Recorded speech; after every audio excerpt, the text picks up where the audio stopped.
Et je ne me suis jamais... j'ai essayé... Isabelle Adjani a brisé un silence de 50 ans par une phrase qui a fait trembler toute la France. Il y a eu un homme dont je ne me suis jamais remise. En un instant, la légende vacille, les certitudes s'effondrent.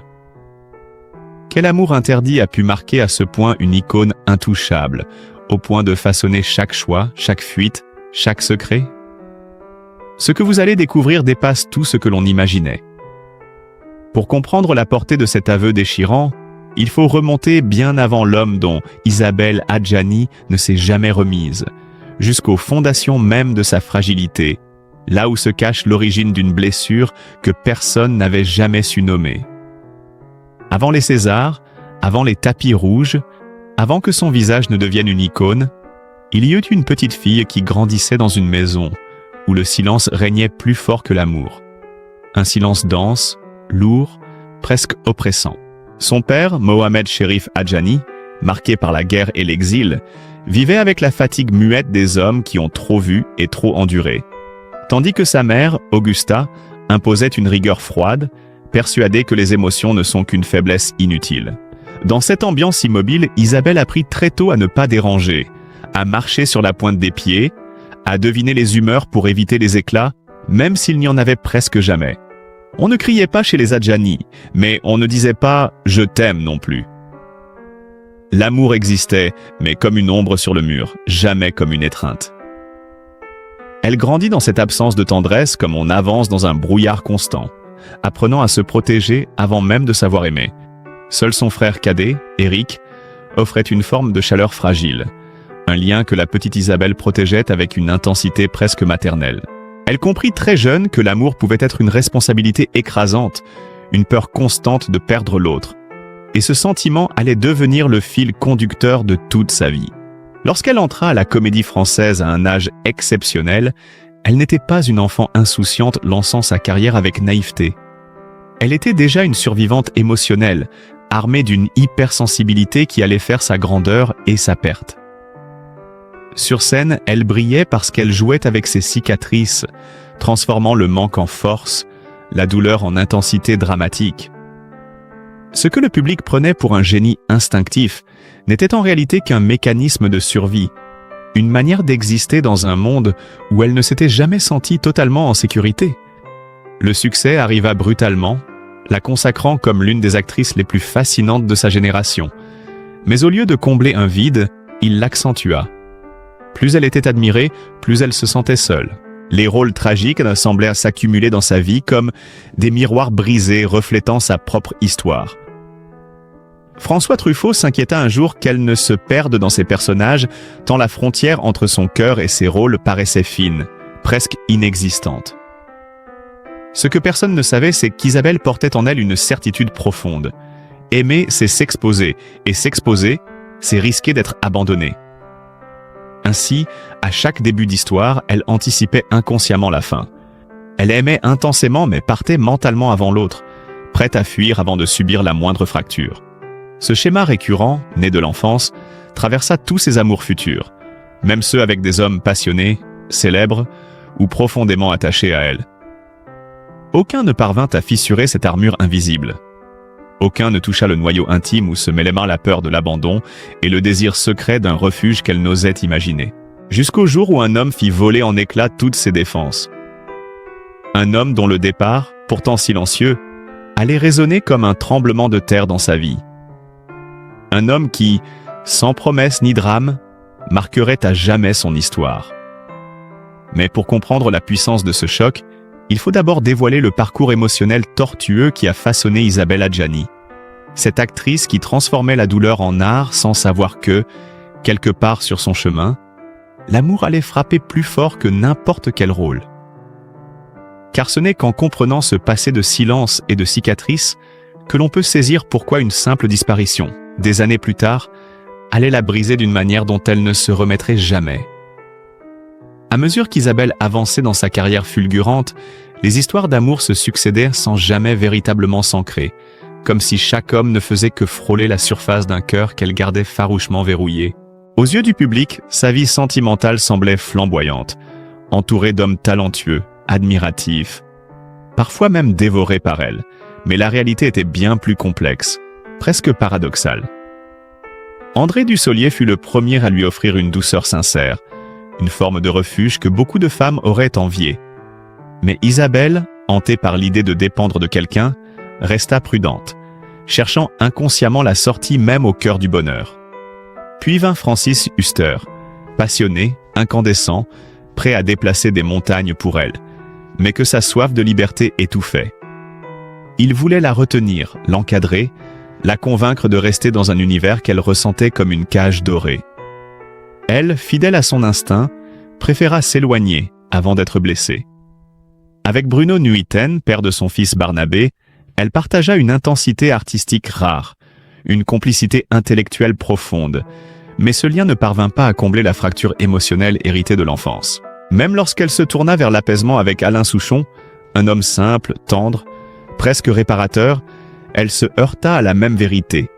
Rien ni personne ne semblait pouvoir atteindre cette zone vulnérable qu'elle gardait dissimulée au plus profond d'elle-même. Et puis il y eut Warren Beatty, la passion hollywoodienne par excellence, mais sa possessivité la fit reculer immédiatement, confirmant ce qu'elle savait déjà. Elle ne supporterait jamais d'être enfermée dans un amour qui prétend la protéger. À travers toutes ces relations, Isabelle construisait malgré elle un constat implacable. Elle pouvait aimer, vibrer, créer, mais elle ne pouvait pas s'abandonner.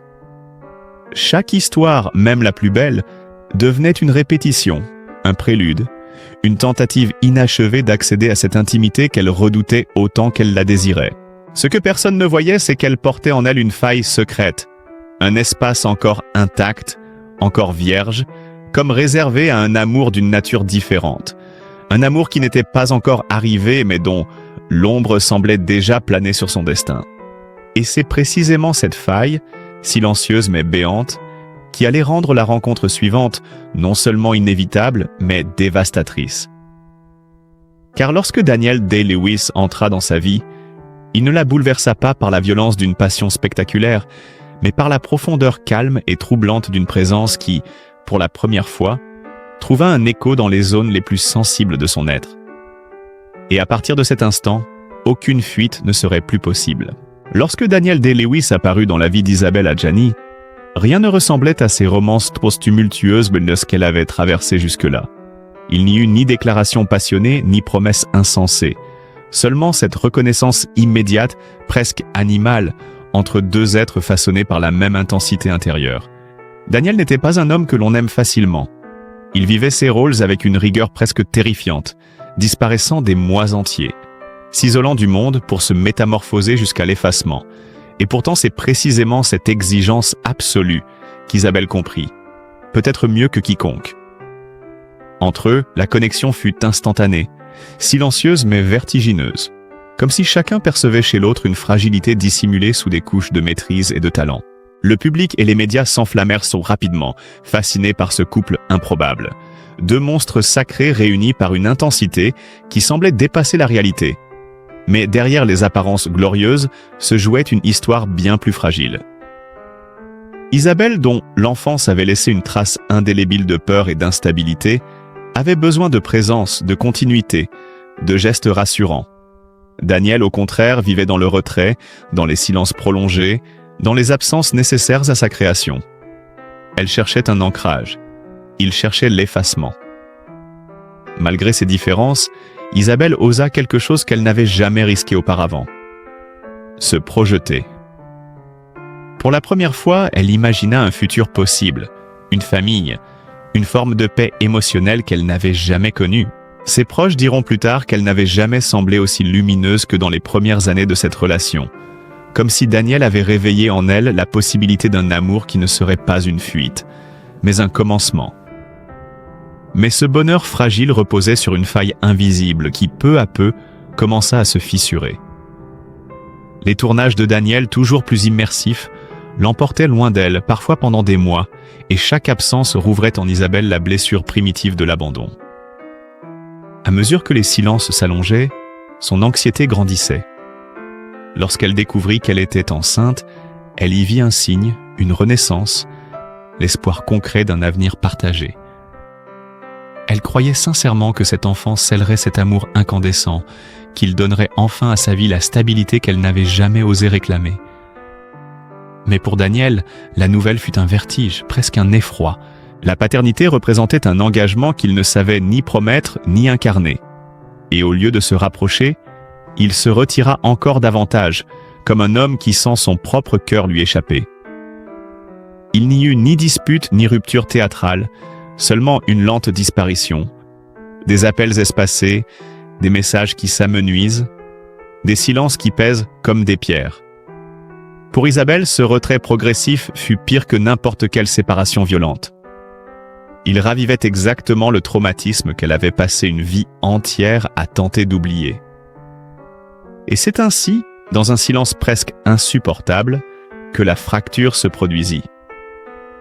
Quelques mois avant la naissance de leur fils, Daniel quitta sa vie, non pas dans la colère ou le mépris, mais dans ce mutisme désarmant qui, pour Isabelle, sonnait comme un abandon total.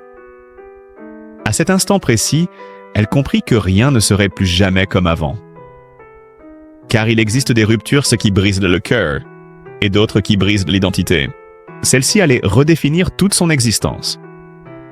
Après le départ silencieux de Daniel Day-Lewis, la vie d'Isabelle Adjani ne s'effondra pas dans un fracas spectaculaire, mais se vida lentement, comme si chaque respiration exigeait un effort qu'elle n'avait plus la force de fournir.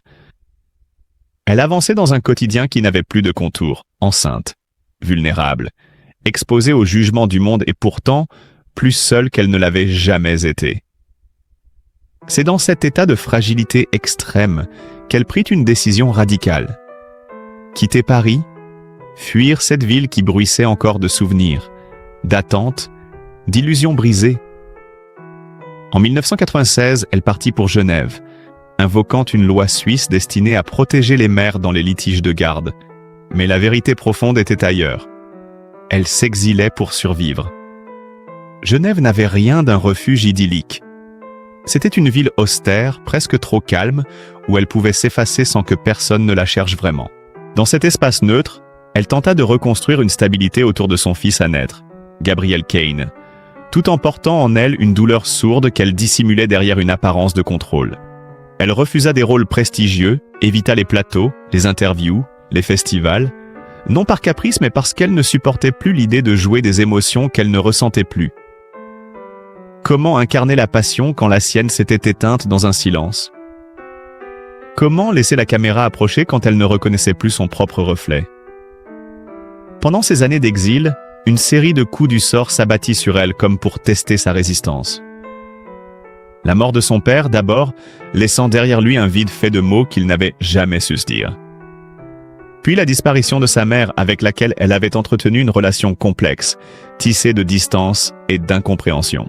Mais la perte la plus dévastatrice survint en 2010. La mort de son frère Eric, le seul être qu'elle avait vraiment senti comme un refuge. Elle avait tenté de le sauver de ses démons, de l'addiction, de la dépression, mais rien n'y fit. Cette disparition la transperça plus profondément que toutes les blessures précédentes, réveillant ce sentiment ancien que tout ce qu'elle aime finit par lui être arraché.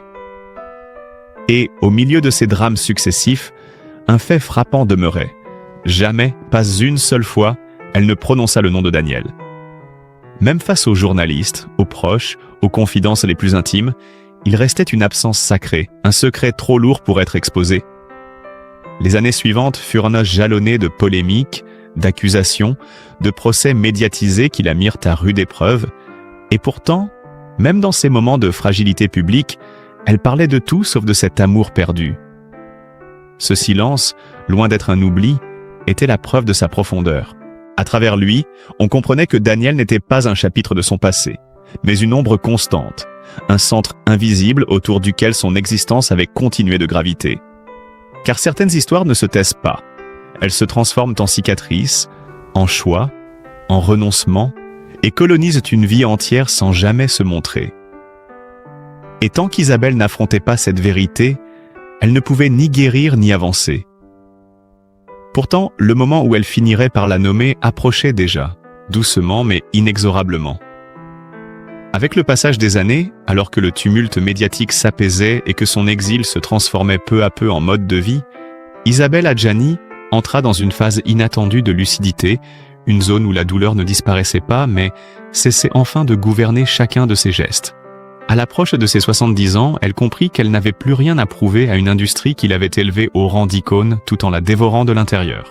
Elle commença à refuser systématiquement des rôles pourtant prestigieux, se détachant de cette injonction à rester éternellement jeune, belle, désirable. « Je ne voulais plus être jugée sur mon apparence », confiera-t-elle plus tard, et cette phrase résonna comme une libération longtemps attendue. Installée entre la Suisse et le Portugal, elle adopta un mode de vie presque monastique, loin du tumulte parisien, partageant ses journées entre l'écriture, la lecture, les promenades au bord de l'Atlantique et une solitude qu'elle avait enfin apprivoisée. Pour la première fois de sa vie, cette solitude n'était plus une menace mais un refuge choisi. Ses fils devinrent le véritable centre de son univers. Barnabé, discret, poursuivant son chemin musical avec fidélité. Et surtout Gabriel Kane, le fils qu'elle avait eu avec Daniel, un jeune homme oscillant entre musique et mode, conscient du poids immense que représentait son double héritage. Pour Isabelle, Gabriel n'était pas seulement un enfant. Il était la preuve concrète d'un amour qui n'avait jamais cessé d'exister, malgré les silences. Un rappel vivant de ce qu'elle avait perdu et de ce qu'elle avait réussi à sauver malgré tout. Longtemps, elle évita encore de parler de Daniel, même lorsque des journalistes l'interrogèrent directement sur lui. En 2016, elle se contenta d'une phrase énigmatique. « Les passions ne deviennent jamais des amitiés ». Une réponse qui en disait long, mais qui ne révélait rien. Elle n'était pas prête, pas encore. Il fallait du temps pour affronter un fantôme qui avait façonné chaque repli de son existence. Puis vint 2023, un tournant inattendu. Dans un podcast enregistré presque par hasard, une question apparemment anodine la déstabilisa. Avait-elle déjà repoussé quelque chose qui aurait pu changer sa vie? Le silence qui suivit fut long, plus long que prévu. Un silence où l'on sentait toute une vie remonter à la surface. Et lorsque qu'elle répondit enfin, ce fut avec une sincérité désarmante. Elle avait toujours choisi de partir par peur, par réflexe de survie, par incapacité à croire qu'un amour pouvait durer. Ce jour-là, sans prononcer son nom, elle admit pour la première fois qu'un homme avait marqué sa vie d'une empreinte irréversible. Plus tard, dans un cercle privé, elle lâcha enfin les mots qu'elle retenait depuis des décennies. « Je pense que Daniel a été l'amour de ma vie. » Ce n'était pas une déclaration romantique, c'était une vérité nue, dénuée d'artifice, l'acceptation tardive d'une histoire qui n'avait jamais été guérie. Elle expliqua que l'amour ne se mesure pas au temps passé ensemble, mais à la trace qu'il laisse, à la blessure qu'il ouvre, à la transformation qu'il provoque. Daniel avait été cette transformation, ce point de fracture, cette évidence qui ne s'efface pas. Aujourd'hui, Isabelle ne cherche plus à combler un vide. Elle vit avec lui, calmement, presque sereinement, comme on vit avec un souvenir qui ne fait plus mal mais qui continue de vibrer dans le silence. Et dans cette acceptation tardive se cache peut-être la plus grande liberté de sa vie. À présent que la vérité a enfin franchi les lèvres d'Isabelle Adjani, quelque chose d'inédit semble s'ouvrir en elle. Non pas une renaissance flamboyante, mais une forme de paix lucide, presque fragile, qui n'aurait jamais pu exister tant que ce secret restait enfoui. Elle reconnaît désormais que toute sa vie a été structurée autour de cette peur de s'attacher, de cette impulsion de fuir avant d'être blessée. Un mécanisme de défense hérité de son enfance et renforcé par des années de solitude affective. Ce qu'elle n'avait jamais voulu admettre jusque-là, c'est que Daniel Day-Lewis n'avait pas seulement été un amour manqué. Il avait représenté l'unique moment où elle avait osé croire en un avenir possible, en une continuité émotionnelle qui aurait pu changer son destin. Aujourd'hui, elle regarde cette histoire avec une distance nouvelle, non plus comme une douleur, mais comme un repère, un point fixe dans le chaos de son existence. Elle confie parfois, à demi-mot, que si elle n'a jamais pu guérir complètement de cette rupture silencieuse, c'est parce qu'elle n'a jamais trouvé ailleurs la même intensité, la même sincérité brute. Cette impression que quelqu'un avait enfin percé la carapace qu'elle croyait indestructible. Mais loin de s'y accrocher comme à une nostalgie stérile, elle en fait désormais une leçon intime. L'amour peut être trop grand pour être vécu, trop puissant pour ne pas laisser de traces, et pourtant il peut aussi devenir un phare pour avancer, même dans l'absence. Dans ses rares confidences récentes, Elle admet que vieillir lui a offert quelque chose que la jeunesse ne lui avait jamais donné. La permission d'être vulnérable sans en avoir honte. Elle accepte désormais la douceur après avoir passé une existence à s'en protéger. Elle accueille les silences sans les craindre. Et elle contemple ses choix, même les plus douloureux, avec une tendresse nouvelle. C'est dans cet espace calme que son rapport à Daniel a évolué. Il n'est plus un fantôme douloureux, mais une présence apaisée, un chapitre fondateur qu'elle peut enfin regarder sans trembler. Elle ne lui en veut plus d'être partie. Elle s'en veut d'avoir été incapable de rester. Et pourtant, elle ne changerait rien. Car c'est précisément cette relation, dans sa fulgurance et son inachèvement, qui lui a appris la valeur immense d'un amour authentique. Aujourd'hui, alors qu'elle chemine dans cette maturité réconciliée, Isabelle laisse parfois échapper un sourire presque imperceptible quand on évoque les passions de sa vie. Comme si, derrière ce sourire, se cachait une phrase qu'elle n'a jamais dite publiquement. Certaines histoires n'ont pas besoin d'être vécues longtemps pour durer toujours. Dans cette nouvelle étape de sa vie, Isabelle Adjani avance avec une lucidité surprenante, comme si le fait d'avoir enfin nommé son amour impossible lui avait rendu un souffle intérieur longtemps retenu. Une liberté d'exister sans se cacher derrière les rôles ou les silences. Elle ne cherche plus à se définir à travers ce qu'elle a perdu, mais à travers ce qu'elle a compris, et cette compréhension transforme son rapport au monde. Elle n'attend plus que la vie lui offre un grand bouleversement. Elle choisit désormais la lenteur, la nuance, la délicatesse. Loin des projecteurs, elle cultive une existence simple où chaque geste a la valeur d'une réparation. Qu'il s'agisse de préparer un repas pour ses fils, de répondre à une lettre de fan ou d'observer la lumière changer à travers la fenêtre d'une maison calme au Portugal. Ceux qui l'entourent disent qu'elle sourit davantage, non d'un bonheur éclatant, mais d'une paix qui s'installe enfin. Une paix qui lui avait été refusée pendant des années. Dans certains moments de confidence, elle reconnaît que si elle avait rencontré Daniel à un autre moment de sa vie, peut-être que tout aurait été différent. Mais elle sait aussi que la beauté tragique de leur histoire réside justement dans ce qu'elle n'a pas pu être. Ce manque, autrefois douloureux, s'est transformé en un fil invisible qui relie encore son passé à son présent. Un fil qu'elle n'essaie plus de couper. Elle accepte que certaines amours soient inconcluses, qu'elles existent dans l'entre-deux, suspendues entre le souvenir et le regret, sculptant l'âme sans jamais s'incarner pleinement. Cette vérité, elle l'embrasse désormais avec une maturité désarmante. Et c'est peut-être pour cela qu'elle inspire tant. Non pas parce qu'elle a triomphé de sa douleur, mais parce qu'elle a appris à vivre avec elle, à la regarder en face sans la craindre. Isabelle marche désormais dans une existence apaisée, consciente que chaque histoire, même inachevée, laisse une empreinte utile. Elle avance sans se retourner, mais sans effacer ce qu'il a fait. Car, au fond, ce n'est pas la fin d'un amour qui définit une vie, mais la manière dont on continue à respirer après lui. Aujourd'hui, alors qu'Isabelle Adjani traverse le crépuscule lumineux de sa vie, elle contemple son parcours avec une transparence qu'elle n'aurait jamais imaginé possible autrefois. Ce qu'elle avait longtemps perçu comme des failles, sa sensibilité excessive, sa peur de l'abandon, sa manière instinctive de fuir ce qui menaçait son équilibre, se révèlent désormais comme les éléments mêmes qui ont fait d'elle une artiste unique, une femme capable de transformer chaque blessure en vérité vibrante sur scène ou à l'écran. Elle ne cherche plus à corriger son passé ni à juger ses choix. Au contraire, elle les accueille comme les chapitres nécessaires d'une existence profondément humaine. Dans ces moments de solitude volontaire, elle repense parfois au chemin qu'elle aurait pu emprunter, aux vies parallèles qu'elle n'a jamais vécues, et pourtant aucune de ces projections ne la bouleverse désormais. Car elle sait que, si elle avait aimé autrement, elle n'aurait sans doute jamais été cette actrice que le monde admire, ni cette femme qui a appris, malgré tout, à se reconstruire à travers l'amour, la perte et le silence. Le souvenir de Daniel n'est plus une plaie ouverte, mais une empreinte indélébile, une forme de douceur mélancolique qui l'accompagne sans la retenir. Elle comprend enfin que certaines rencontres ne sont pas faites pour durer, mais pour révéler ce que nous ignorions de nous-mêmes. Et dans ce constat, Isabelle trouve une forme de réconciliation avec elle-même. Elle n'a pas vécu une histoire inachevée, elle a vécu une histoire essentielle. Désormais, elle avance avec cette certitude intime que rien de ce qui lui est arrivé n'a été vain.